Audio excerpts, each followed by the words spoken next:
Les plus grands enseignements se font sur le terrain. On est enseigné véritablement dans la confrontation, dans l'adversité, dans la relation. Et c'est à ces moments-là, en fait, que sont les plus grands enseignements. Parce que c'est là qu'on peut éprouver, en fait, là où on en est, là où on a été touché, ce qu'on peut faire, apprendre à reprendre notre pouvoir, et aussi réussir à toucher le cœur. Et c'est pas évident. Et c'est pour ça que je te dis que la réaction est quelque chose d'automatique, parce que la réaction, c'est ce qui va permettre, en tout cas si tu n'es pas complètement libéré, parce qu'elle n'aura pas lieu autrement, mais la réaction va te permettre de sentir là où tu as été touché. Et au-delà de regarder et de mettre tout de suite en lumière une problématique qui est présente et qui t'appartient, eh ben, c'est à ce moment-là que tu vas pouvoir te servir de ça et que tu vas utiliser tout ce que tu as pu travailler, tout ce que tu as œuvré, tout ce que tu as façonné, sculpté en fait dans ton être, pour ensuite te servir de ça pour trouver ton cœur. Et comprendre en fait aussi l'action de l'amour, l'action de la lumière, en fait, à quel point la lumière peut faire fondre, en fait. Parce que c'est toujours une proposition pour t'amener à trouver ta lumière. Parce que si tu rentres dans la réaction, et si vous regardez ça, c'est un poison.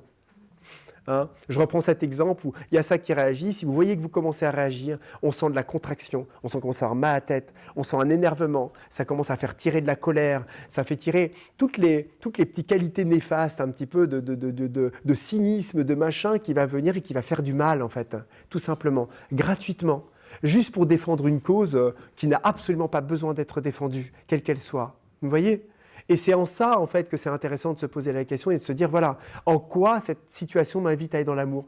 Comment je peux me servir de ça ? Si je descends dans le cœur, qu'est-ce qui se passe à ce moment-là ? C'est pour ça que le support de l'autre qui nous a touchés à ce moment-là, et de descendre et de le regarder avec le cœur à ce moment-là, eh ben, peut littéralement mettre en lumière aussi bien nos propres constructions et notre blessure, et mettre en relation les blessures de l'autre en même temps. Il n'y a pas plus belle clairvoyance que celle du cœur. Et quand on regarde la personne avec le cœur, eh ben la personne, parfois, il peut arriver qu'elle se sente complètement stupide, en fait, d'un seul coup, pendant qu'elle est en train de parler, et qu'elle se dise, mais qu'est-ce que je suis en train de dire ? En même temps qu'elle est en train de parler, elle est éclairée par le propre travail que la personne fait en se mettant dans le cœur, et que le travail, il est fait pour les deux, en fait.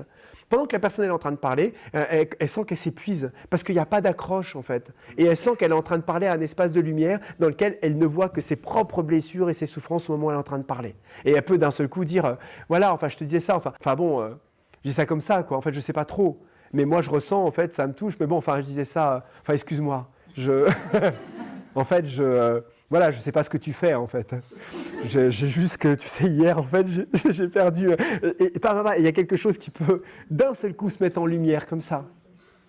Parce qu'en fait, on n'est qu'une seule présence, en fait. On n'est qu'une seule conscience. Et si on réalise ça, le travail que nous faisons pour nous, on le fait pour les autres aussi. Et le travail que font pour les autres, ils le font comme une proposition aussi pour nous.